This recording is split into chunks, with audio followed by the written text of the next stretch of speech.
Hi, everyone. Welcome to this edition of the Potomac Local News Podcast. I'm Uriah Kaiser, publisher of Potomac Local News.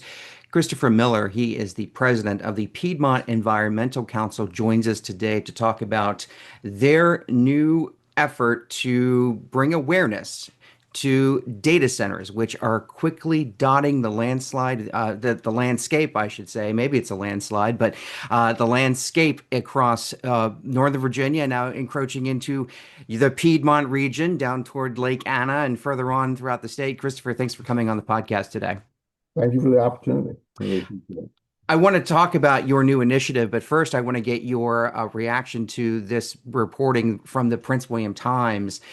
Prince William Times is reporting that Prince William County asked for a stay in the Prince William Digital Gateway decision that was handed down earlier this month. A circuit court judge, found that the county improperly advertised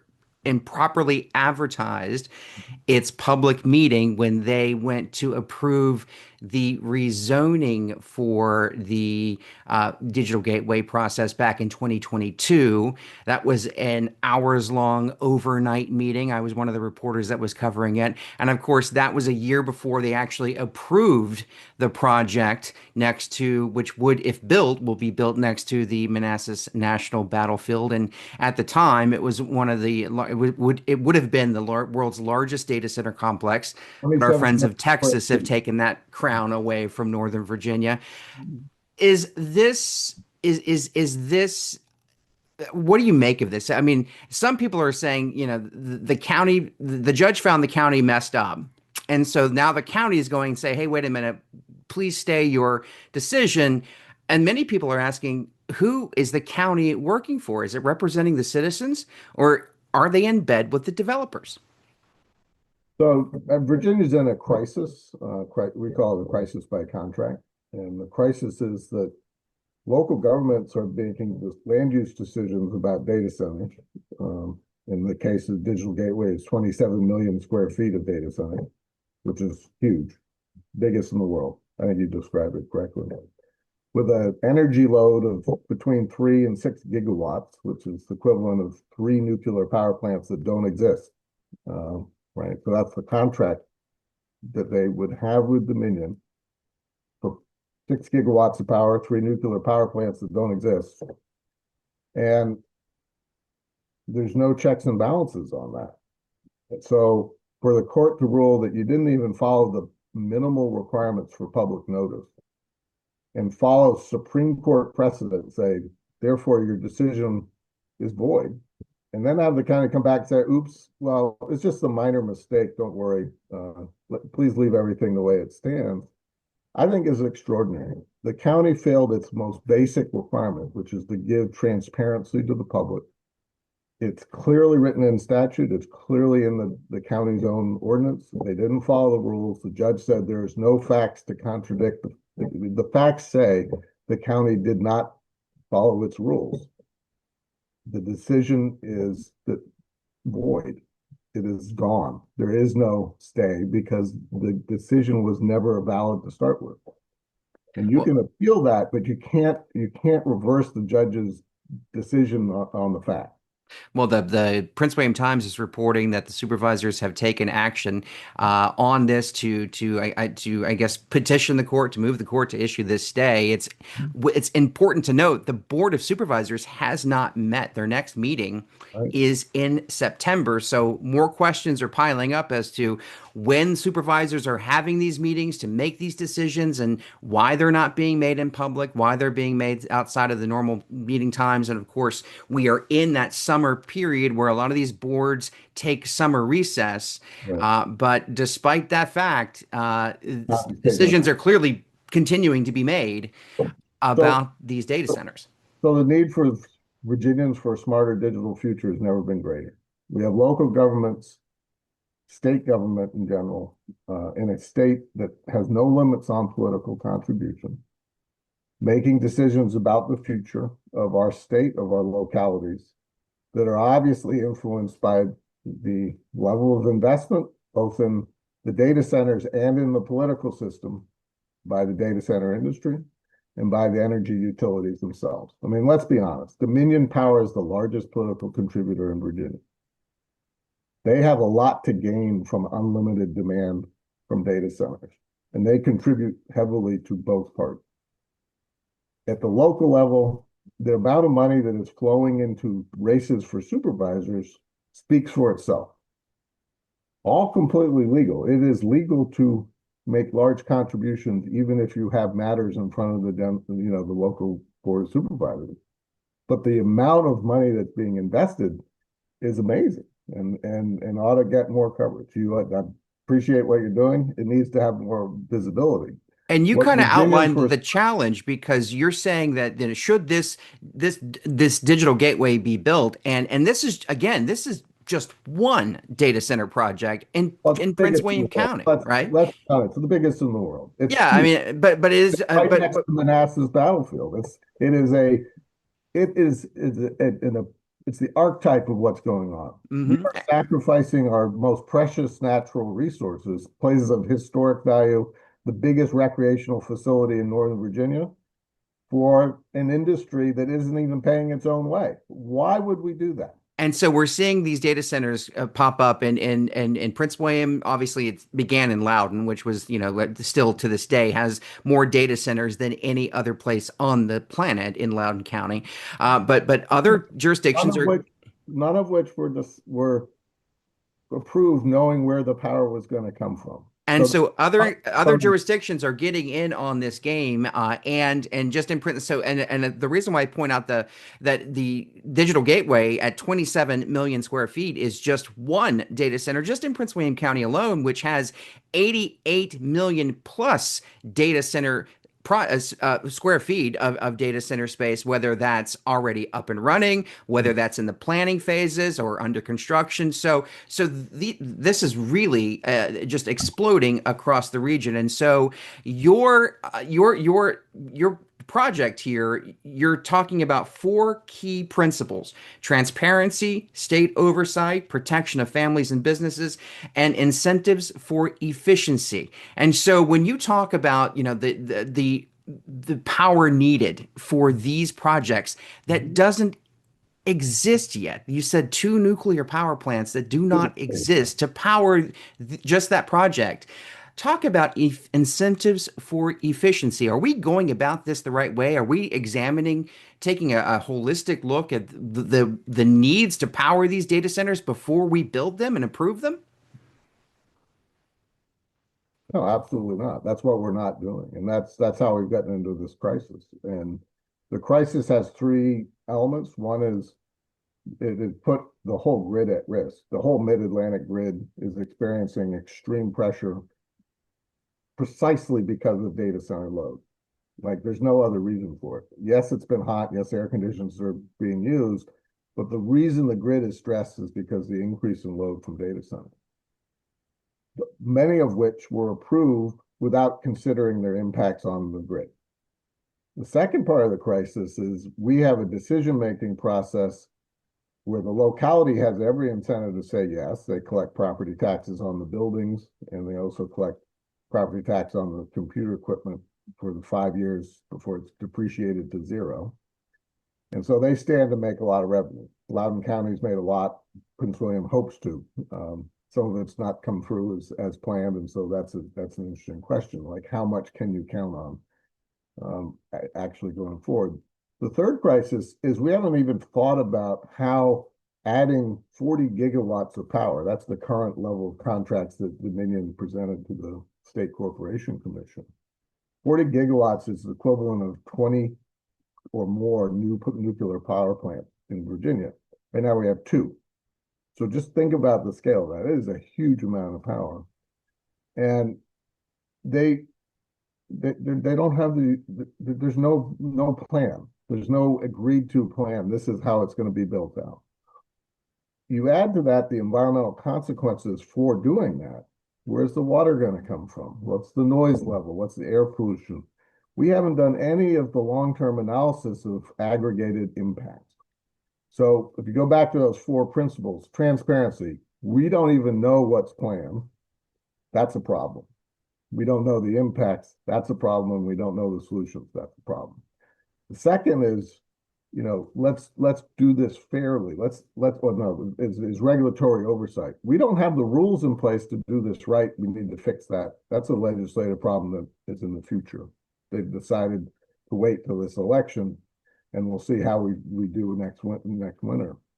The third thing is how to make this fair. If Virginians are asked to subsidize to the tune of thousands of dollars per year per family, the 5 or 6 richest corporations in the world, something is desperately broken. And let me ask you this. Why are they coming here to Virginia? I know compared to Western states, Virginia has relatively low cost of energy to operate. And then the other question, and I'll pile this on. Sorry for piling so many questions on.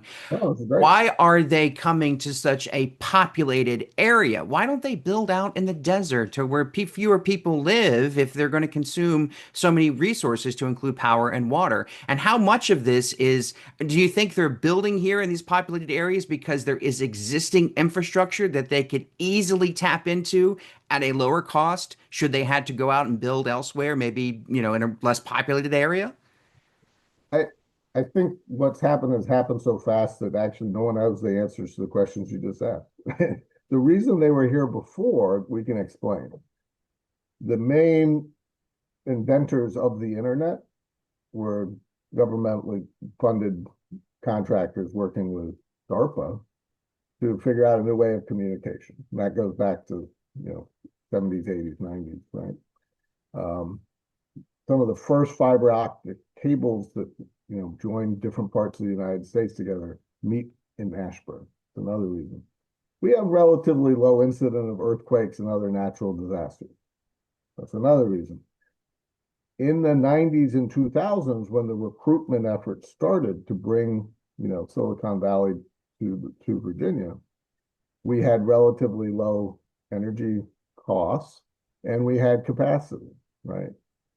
And fourth or fifth, Loudoun had a comprehensive plan that actually had quite a lot of space set aside for light industrial commercial use. What happened in 2018 is we started to get outside those envelopes. Same thing in Prince William County. Lots of areas planned for growth, but all of a sudden it wasn't enough, right? And that's when PEC started noticing. We were starting to get proposals in places that were designed for conservation, like directly adjacent to the Manassas Battlefield or Prince William Forest Parks, in areas of Fauquier and Loudoun that were never planned for development. And that made us ask, what's going on? And so what we learned was that, like many parts of the tech industry, they were moving faster than the planners could react. There wasn't a change in the plan. They were just starting to ask for approvals of places that wasn't planned for. And I think what we've done in the last 3 years, since 2023 or 2022, is approve tens of millions of square feet of data centers that don't make any sense. Mm-hmm. We don't have the infrastructure to support them. We don't have the energy or the water, and the conflicts with communities, which you report on all the time. The noise, the scale of the buildings next to schools, next to recreational facilities, next to neighborhoods is totally inappropriate, but they decided to do it anyway. Yeah, these are 100-foot, 80-foot to 100-foot buildings. Many of them get that exception. They apply for a height exception, and most times they get it. And they are, as you said, they're being built next to homes and schools and what have you. As we wrap up here, one of the things that you said in your announcement about your new initiative is that people are not aware, right? And that's because they just haven't been paying attention, because they're not being given the right resources for information. And so we have rattled off, just a few jurisdictions during this conversation: Prince William County, Loudoun County. And for anyone listening who say, well, I don't live there, that's not going to really affect me. We're seeing these data centers continue their march southward into further in reaches into Virginia. So if you're not aware of what's going on here where we are, where are the next places people should be aware of where these data centers are coming knocking? Well, you're reporting sort of, from a perspective from Fredericksburg, and I appreciate that. The area from Prince William County to almost down to Caroline County in Spotsylvania now, has we haven't quite figured out the number of tens of millions of square feet, but it's a lot. Somewhere around 50 million square feet of data centers planned in those communities. And then you have Culpeper with millions of square feet. Fauquier is considering up to 6 million square feet of data centers in Remington. And I don't know if you guys been to Remington. That will change it forever. The entire landscape. Louise, but what's starting to happen, and it's going across Virginia, down the Route 29 corridor, into Louisa County. There have been proposals as far south as Suffolk and the cities of Chesapeake down there, west all the way out to I'm not pulling the name out of my head, but every county is starting to get these proposals if they have transmission lines and a perception that there's energy available through that transmission or through gas pipelines or some other means in a place where land is cheaper. One of the things that's happened, Uriah, is that the price of land for a data center has gone from 10, 15,000 an acre to 2 to 3 million an acre. And so the pressure to find other places that are cheaper is pretty high. The accumulated amount of proposals we're tracking now across the state is 260 million square feet. That's more than all of the commercial residential development in Northern Virginia, about 150 million square feet. And the power that's going to be needed to power that, I mean, are we even thinking about that? 60 gigawatts. It keeps changing. It's a big, and right now in Virginia, we really only produce about 12. We have the capacity to produce more than that, but we produce 12. And so just think about the difference between 12 and 60. That's the gap they're trying to fill. And that's the doubling or tripling of the system in a very compressed period of time. It's crazy. Christopher Miller is the president of the Piedmont Environmental Council, and your new launch of the Virginians for a Smarter Digital Future. Tell us where we can learn more about this. Tell us how people who are interested can get involved and participate in what you're doing. Well, Virginians for a Smarter Digital Future, there's a website for that. There's an online campaign going on right now, digital advertising. We hope you've seen those ads. Click on the site and take a look for yourself. We're just trying to provide a place where some basic information, some link to recent articles and coverage by journalists around the country, but also in Virginia, and then directions on how to contact the State Corporation Commission. Right now, the State Corporation Commission, which is Virginia's utility commission, is considering a proposal by Dominion, which we favor in part and are worried about in other part. The part we favor is they want to create a rate class that includes large users like data centers over 25 megawatts. They would have their own rate set specifically to account for the demand that they're responsible for. The part we have a disagreement on is how much of the future demand should be paid by them. They think 60%, we think 90%. And the difference is huge because there's hundreds of billions of dollars of investment that are going to be required. So it's not easy to understand. We've tried to make it learnable, and we hope people go to the website, check out the information, ask the questions they have, but also take a chance to weigh in with the State Corporation Commission. The public comment period is open through August 26th. There's a public hearing on September 2nd down in Richmond, and we hope people take advantage of their chance to be part of democracy. The biggest and most important thing is for people to care, participate in your local government decisions on the land use side, but don't miss the opportunity to weigh in with the State Corporation Commission. And Chris, thanks for coming on the podcast today. And for those listening, go to our website, potomaclocal.com, where we continue to cover the data center expansion that is making headlines just about every day here where we live. We cover Prince William, Manassas, Stafford, Fredericksburg, those areas, and sign up for our free email newsletter if you want to get up to the minute breaking news. We send those out to keep you plugged in so you can stay ahead of those land use decisions. Who knows? A data center may be wanting to develop right next door to your neighborhood, and you'll need to know about it. So go ahead, give us a follow, potomaclocal.com, and we'll see you on the next Potomac Local News Podcast.